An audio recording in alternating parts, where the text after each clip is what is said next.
Hello बच्चों, क्या हाल चाल है भाई? सब बढ़िया, एकदम बढ़िया होना चाहिए बेटा। तो लेकर आए हैं जेई एडवांस 2023 के लिए एक और नेम रिएक्शन। बहुत सी रिएक्शन पढ़ रहे होगे, मजा बहुत ज्यादा आ रहा होगा और मुझे बहुत सारे रिव्यू मिल रहे हैं कि सर ये सीरीज कंटिन्यू रखिए आप। तो बिल्कुल बेटा, बिल्कुल कंटिन्यू रखेंगे, आप पढ़ते रहिए बस।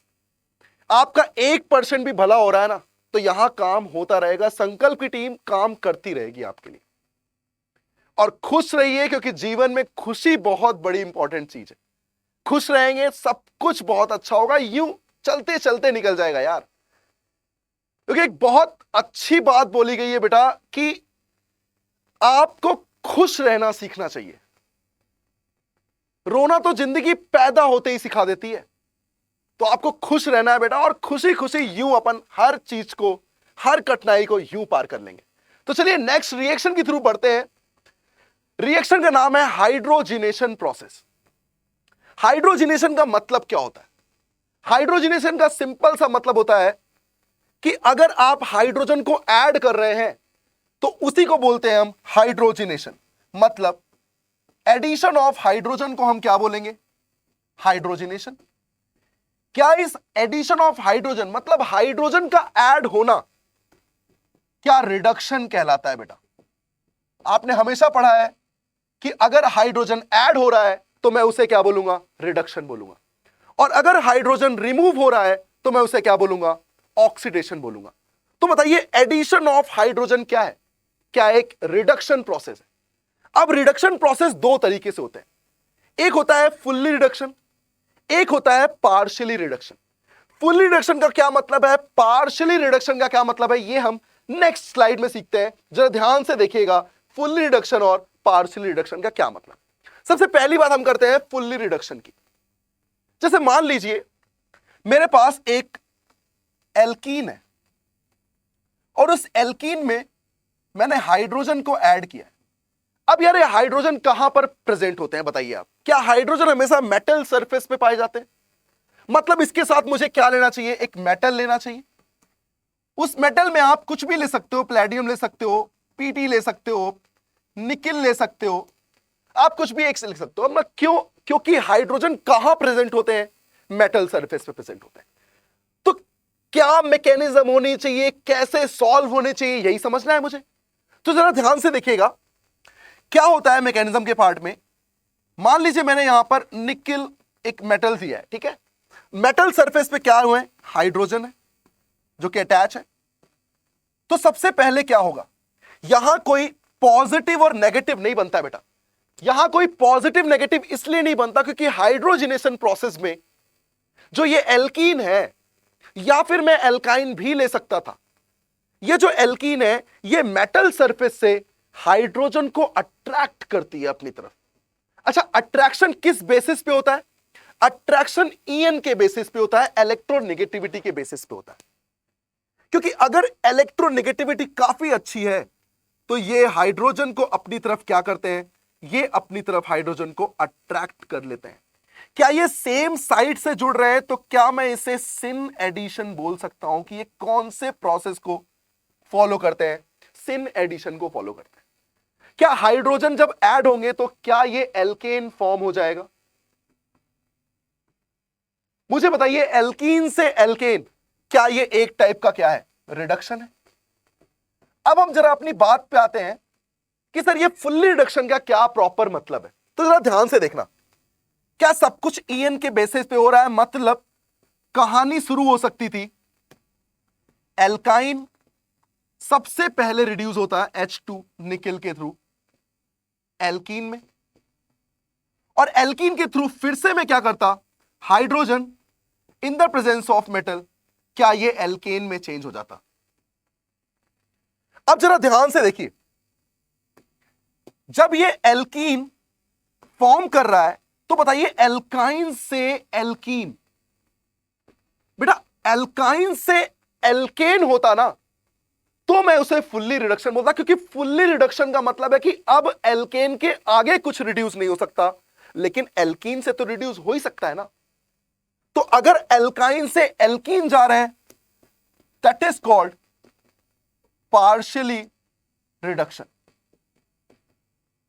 लेकिन अगर मैं एल्काइन से एल्केन जा रहा हूं तो क्या मैं इसे फुल्ली रिडक्शन बोलने वाला हूं?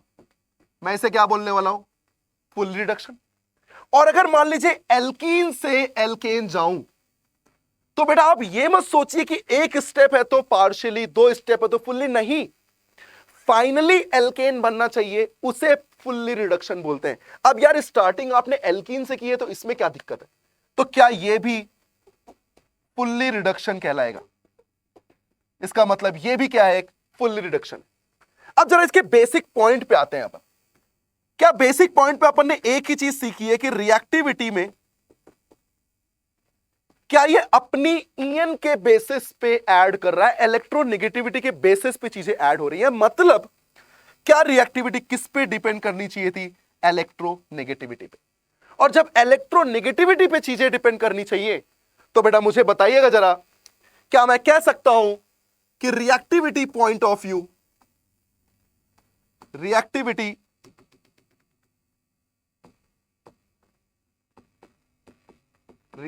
पॉइंट ऑफ व्यू, अगर मैं एल्केन और एल्कीन और एल्काइन में, अगर एल्कीन और एल्काइन की बात करूं तो तुम मुझे बताओ सबसे पहले रिड्यूस कौन होगा? क्या सबसे पहले रिड्यूस बी मतलब एल्काइन होना चाहिए? मैं ऐसा क्यों बोल रहा हूं? क्योंकि एल्काइन की ईएन ज्यादा होती है, परसेंटेज ऑफ एस कैरेक्टर ज्यादा होता है। तो क्या एल्काइन को पहले रिड्यूस करना चाहिए, एल्कीन को बाद में रिड्यूस करना चाहिए? क्या बात आपको समझ में आ गई? लेकिन मान लीजिए अगर एक अच्छा क्वेश्चन देखा जाए, यहां मैंने क्या लिया है? सिस 2 ब्यूटीन और दूसरा है ट्रांस 2 ब्यूटीन। क्या सिस 2 ब्यूटीन और ट्रांस 2 ब्यूटीन में क्या मुझे क्लियरली पता है दोनों एल्कीन है, सिर्फ उनका कॉन्फ़िगरेशन अलग है, एक सिस फॉर्म में है और एक ट्रांस फॉर्म में। जब कॉन्फ़िगरेशन चेंज है लेकिन ईएन बिल्कुल सेम है तो ईएन के बेसिस पे तो काम नहीं चलेगा। तो फिर क्या सोचना चाहिए बेटा? आपको यह सोचना चाहिए था कि क्या एल्कीन पहले टूटेगी सिस में या ट्रांस में? बेटा ट्रांस स्टेबल होती है और जो स्टेबल है वो जल्दी तो नहीं टूटेगी। मतलब क्या यहां सिस की अगर ये ए और बी है तो मैं कह सकता हूं कि ए की रिएक्टिविटी बी से क्या होगी? ज्यादा होगी। मतलब reactivity point of view cis alkene जल्दी टूटेगा और ट्रांस एल्कीन बाद में टूटेगा। मान लीजिए अपन क्वेश्चन करें, इसके थ्रू एक क्वेश्चन किया जाए, जैसे मोल के रिलेटेड में क्वेश्चन पूछ लेता है। मैंने क्या किया? मैंने यहां पर एक यहां पर क्या लिया है? एल्कीन। एक यहां पे क्या लिया है? एल्काइन। और मैंने रिएक्शन की है 1 मोल ऑफ H2PD। बताओ क्या 1 मोल ऑफ H2PD में एल्कीन रिड्यूस होना चाहिए या एल्काइन रिड्यूस होना चाहिए? बेटा सही बात है, आप बिल्कुल सही कह रहे हैं, एल्काइन रिड्यूस होना चाहिए क्योंकि एल्काइन की ईएन क्या होती है? अच्छी होती है। रिएक्टिविटी क्या होती है? अच्छी होती है। तो मुझे बताइएगा क्या फाइनल आंसर आपका ये आना चाहिए था? अच्छा दूसरे पॉइंट की बात करें जहां आपने ईएन की बात तो सर बिल्कुल समझ में आ गई कि ईएन के बेसिस पे आप काम कर रहे हो। फिर बात समझ में, ईएन सेम है तो कौन जल्दी टूटेगा, ये भी चलो बात समझ में आ गई। लेकिन क्या हाइड्रोजन ऐड हो रहे हैं? और जब हाइड्रोजन चीजों में ऐड हो रहे होंगे तो तुम हमेशा यह सोचोगे कि कहां पर कम भीड़ भाड़ है, क्या वहां एडिशन होना इजी होगा, कहां हिंड्रेंस कम लग रहा है। तो क्या मैं इसे क्राउडिंग नाम दे सकता हूं? बेटा क्राउड का मतलब होता है भीड़ भाड़, तो भीड़ भाड़ कम होगी तभी तो H ऐड हो पाएंगे। इसीलिए मैं लिखता हूं 1 upon crowding factor. Crowding factor का सिंपल सा मतलब है कि कहीं ना कहीं भीड़ भाड़ कम से कम होनी चाहिए। जरा एक रिएक्टिविटी का क्वेश्चन करते हैं, जरा देखिएगा। मैंने यहां पर क्या किया? तीसरा क्वेश्चन है, मैंने यहां पर क्या किया? एक जगह यह है, एक जगह यह है और एक जगह यह है। मैंने इसे ए नाम दिया है, बी नाम दिया है और सी नाम दिया है। क्या मुझे क्लियरली पता लग रहा है कि सी में क्राउडिंग फैक्टर ज्यादा है? सब के सब एल्कीन है, कौन है जो लेस क्राउडिंग फैक्टर है? क्या वो ए है? तो बताइए reactivity point of view A, then B, then C आ सकता है या नहीं? इसी को तुम क्वेश्चंस के थ्रू भी कर सकते थे कि सर मान लीजिए मैंने यहां पर दोनों जगह एल्कीन फॉर्म की है और आपसे पूछा गया है कि H2PD के थ्रू 1 मोल की बात की जा रही है, क्या दोनों एल्कीन है? और बेटा जब दोनों एल्कीन है तो तुम मुझे बताओ कौन है जो लेस क्राउडिंग में है? वो है ये लेस क्राउडिंग, इधर साइड कोई ग्रुप ही नहीं लगा है, तो क्या वो रिड्यूस हो जाएगा? मतलब फाइनल आंसर क्या ये आना चाहिए। और ये है अपना हाइड्रोजिनेशन का पहला कॉन्सेप्ट जिसमें हमने फुल्ली रिडक्शन के बारे में सीखा। अब बात आती है पार्शियली रिडक्शन क्या होता है सर? पार्शियली का मतलब होता है जो कहीं ना कहीं एल्केन तक फॉर्म ना हो पाए, एल्कीन तक ही फॉर्म हो पाए, उसे कहते हैं पार्शियली रिडक्शन, जो पूरी तरीके से रिड्यूस नहीं हो पा रहा है। क्या रीजन रहा होगा जो ये फुल्ली रिडक्शन नहीं कर रहा है? तो बड़ा समझिएगा, बात करते हैं पार्शियली रिडक्शन की। तो पार्शियली रिडक्शन का सिंपल सा मतलब है कि ऐसा क्यों होता है बेटा, यहां पर हम जो रिएजेंट लेते हैं ना, उस रिएजेंट में हमेशा मेटल के साथ सॉल्वेंट भी होता है। मतलब हाइड्रोजन तो होगा लेकिन मेटल के साथ हमेशा क्या प्रेजेंट होगा? सॉल्वेंट प्रेजेंट होगा। यह सॉल्वेंट कुछ भी हो सकता है, ये PDBaSO4 हो सकता है, मेटल के साथ आपने बेरियम सल्फेट ले लिया, आप हो सकता है यहां पर कैल्शियम कार्बोनेट भी ले सकते हैं। मतलब अगर मेटल सॉल्वेंट है, मेटल के साथ अगर आपने सॉल्वेंट लिया तो पार्शियली रिडक्शन प्रोसीड होता है। अब बात समझनी है कि सर ऐसा क्या हो गया सॉल्वेंट में जो पार्शियली रिडक्शन करने लग गया? तो बेटा क्या होता है, जब हाइड्रोजन में हमारे पास मेटल पे अटैच होते हैं ना, तो मेटल क्या होता है, मेटल सॉल्वेंट में हाइड्रोजन का अट्रैक्शन इस सॉल्वेंट के थ्रू बढ़ जाता है। और जब सॉल्वेंट के थ्रू अट्रैक्शन बढ़ गया तो बताओ हल्के फुल्के लोग तो इसे कनेक्ट ही नहीं कर पाएंगे, हल्की फुल्की क्वांटिटी तो H को ऐड ही नहीं कर पाएगी, H को तोड़ ही नहीं पाएगी, और जब नहीं तोड़ पाएगी तो फिर वो H ऐड कैसे होंगे? इसीलिए नाम बोलते हैं पार्शियली रिडक्शन। तो होता क्या है बेटा, यहां एल्काइन तो हाइड्रोजन ऐड कर लेती है मेटल सॉल्वेंट के साथ, लेकिन अगर मैं बात करूं एल्कीन की, तो बेटा एल्कीन के साथ कभी भी मेटल सॉल्वेंट के थ्रू रिएक्शन नहीं होती है। यही रीजन है कि वो एल्केन फॉर्म नहीं करता है, लेकिन एल्काइन एल्कीन फॉर्म कर सकता है। तो आपको बेसिक नॉलेज समझ में आए कि एल्काइन तो एल्कीन में चेंज हो जाएगा, लेकिन एल्कीन का फर्दर रिडक्शन नहीं हो सकता, और यही है अपना पार्शियली रिडक्शन। इसमें हम 2 रिएक्शन पढ़ने वाले हैं। पहली हम पढ़ेंगे लिंड-लार कैटलिस्ट और दूसरी पढ़ेंगे बर्च रिडक्शन। यही अपना पूरा हाइड्रोजनेशन का कॉन्सेप्ट है। तो जरा ध्यान से देखिएगा, अगली जो अपने पास पार्शियल रिडक्शन में सबसे पहला आने वाला है ना, इसका नाम है लिंड-लार कैटलिस्ट। बिल्कुल सिंपल सा है, बिल्कुल ही सिंपल है बेटा, यूं समझ में आ जाएगा आपको। यहां क्या होता है बेटा, यहां हम जब रिएजेंट की बात करते हैं ना, तो रिएजेंट के नाम पे हम लेते हैं H2, मेटल के साथ क्या होता है? सॉल्वेंट। ये सॉल्वेंट ये भी हो सकता है या फिर कैल्शियम कार्बोनेट भी हो सकता है, मतलब H2PDBaSO4 या फिर कैल्शियम कार्बोनेट। अब जरा मैकेनिज्म को देखिएगा, मैकेनिज्म आपको प्रॉपर वे में क्लियर कर देगी क्या होने वाला है। मान लीजिए मैंने यहां पर एक एल्काइन लिया और एल्काइन के थ्रू मैंने H2PDBaSO4 की रिएक्शन कराई। क्या मुझे दिख रहा है कि मेटल सॉल्वेंट में जब ये H को अट्रैक्ट करेगा तो अट्रैक्शन का पूरा प्रोसेस तो सेम है ना भाई, अट्रैक्शन का पूरा प्रोसेस तो अभी भी सेम है, क्योंकि यहां पर सॉल्वेंट BaSO4 है, ये हमने PD ले लिया। अभी भी मैकेनिज्म बिल्कुल वैसे ही जानी चाहिए। मतलब क्या अपने EN की वजह से ये इस हाइड्रोजन को अपनी तरफ अट्रैक्ट करेगा कि नहीं करेगा, और जब अपनी तरफ अट्रैक्ट करेगा तो क्या ये सिन एडिशन को फॉलो करने वाला है? और बेटा सिन एडिशन जब सेम साइड में हाइड्रोजन ऐड होंगे तो मुझे बताइएगा वो कार्बन को भी तो सेम साइड में ही कन्वर्ट करेंगे। मतलब ये हाइड्रोजन ऐड हो चुका है, क्या आप इस फॉर्म को बोलते हैं सिस एल्कीन? तो बहुत इंपॉर्टेंट पॉइंट यहां से निकल के आया कि लिंड-लार्ड कैटलिस्ट में हमेशा क्या फॉर्म करता है? एक सिन एडिशन। और एक एल्कीन कौन सी फॉर्म होती है? एक सिस एल्कीन फॉर्म होती है, क्योंकि एडिशन कैसा हो रहा है? सिन एडिशन।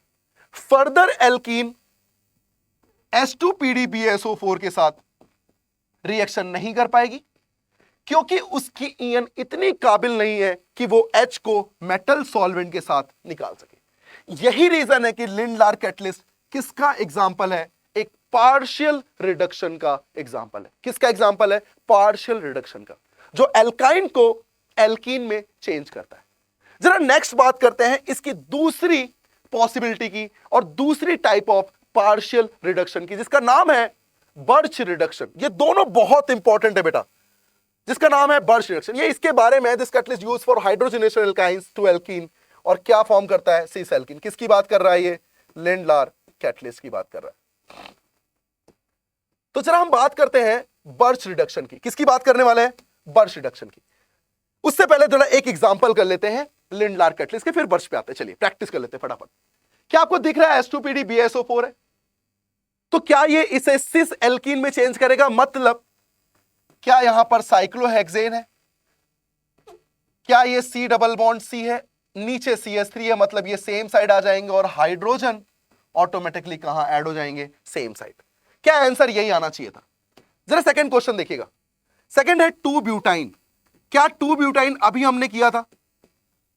क्या ये सिस एल्कीन में चेंज होगा और फाइनली क्या बना लेगा? एक सिस 2 ब्यूटीन।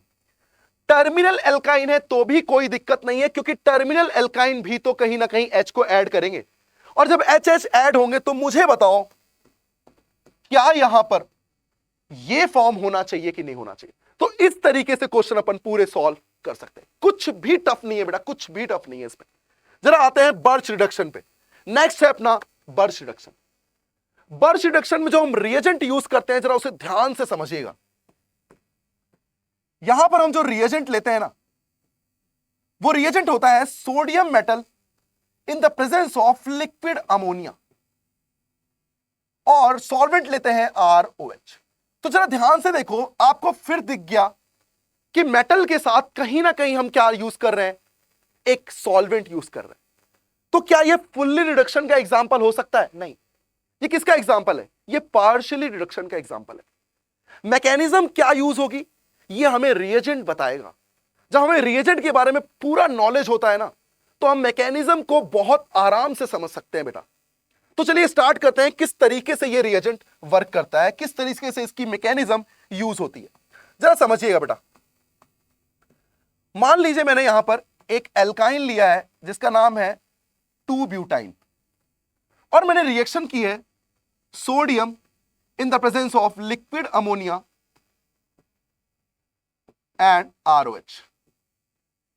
क्या सब कुछ कहानी मेटल पे डिपेंड कर रही है? मतलब सारी कहानी किससे स्टार्ट होने वाली है? सोडियम से। और बेटा आपने बहुत अच्छे से सीखा हुआ है कि सोडियम अपने स्टेबल कॉन्फ़िगरेशन में आने के लिए नोबल गैस कॉन्फ़िगरेशन को कंटेन करता है, मतलब अपना एक इलेक्ट्रॉन क्या करता है? लूज करता है। और जब एक इलेक्ट्रॉन लूज करेगा तो रिएक्टिव पार्ट कौन सा हुआ? वो एल्केन का। जो सोडियम ने इलेक्ट्रॉन रिलीज किया है ना, वही है रिएक्टिव पार्ट, और वही रिएक्शन में क्या होता है? यूज होता है। तो जरा ध्यान से देखिएगा, सोडियम सबसे पहले क्या करता है? अपना एक इलेक्ट्रॉन लूज करता है, और ये एक इलेक्ट्रॉन बेटा ऑड इलेक्ट्रॉन जो स्पीसीज होती है ना, ऑड इलेक्ट्रॉन का मतलब होता है एक इलेक्ट्रॉन, मतलब ऑड इलेक्ट्रॉन स्पीसीज हमेशा रेडिकल फॉर्म करती है, और करना भी चाहिए बेटा, करना भी चाहिए। एक ही तो इलेक्ट्रॉन है, पॉजिटिव मतलब 0 इलेक्ट्रॉन, नेगेटिव मतलब 2 इलेक्ट्रॉन। एक का क्या करोगे? इसका मतलब एक इलेक्ट्रॉन हमेशा क्या फॉर्म करता है? रेडिकल फॉर्म करता है। तो जरा ध्यान से देखिएगा, ये क्या करता है? सबसे पहले इस एल्काइन पे इलेक्ट्रॉन डोनेट करता है और पेयर ऑफ इलेक्ट्रॉन को रिलीज करता है। तो बताइए एक जगह क्या बन गया? कहीं ना कहीं रेडिकल बन गया है, और एक जगह कहीं ना कहीं क्या बन गया है? पेयर ऑफ इलेक्ट्रॉन, मतलब नेगेटिव चार्ज बन गया है। क्या यही होना चाहिए था? अच्छा, एक खास बात क्या है इसमें कि सर पेयर ऑफ इलेक्ट्रॉन की क्या डायरेक्शन है? पॉजिटिव है, नेगेटिव है, क्या है, स्पिन क्या है? मुझे नहीं समझ में आ रहा। लेकिन एक इलेक्ट्रॉन की स्पिन भी कुछ भी हो सकती है। तो मान लो इन दोनों की स्पिन सेम हो जाए, स्मॉल एस की बात कर रहा हूं, ठीक है, एजिमुथल क्वांटम नंबर आपने पढ़े होंगे तो उसमें आपने स्मॉल एस पढ़ा होगा, स्पिन बोलते हैं उसको। तो क्या यहां पर ये दोनों स्पिन सेम भी तो हो सकते थे, मतलब अगर सेम स्पिन होते हैं तो क्या वो रिपल्शन करते हैं। यही रीजन है कि रेडिकल और लोन पेयर में क्या होता है, रिपल्शन होता है।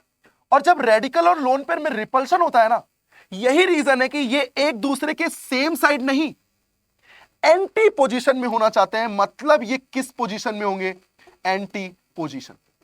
मतलब सी डबल बॉन्ड सी में रेडिकल तो मान लीजिए ऊपर है, तो फिर पेयर ऑफ इलेक्ट्रॉन ऑपोजिट में होगा। मतलब क्या मैथिल और मैथिल भी ऑपोजिट चले गए हैं।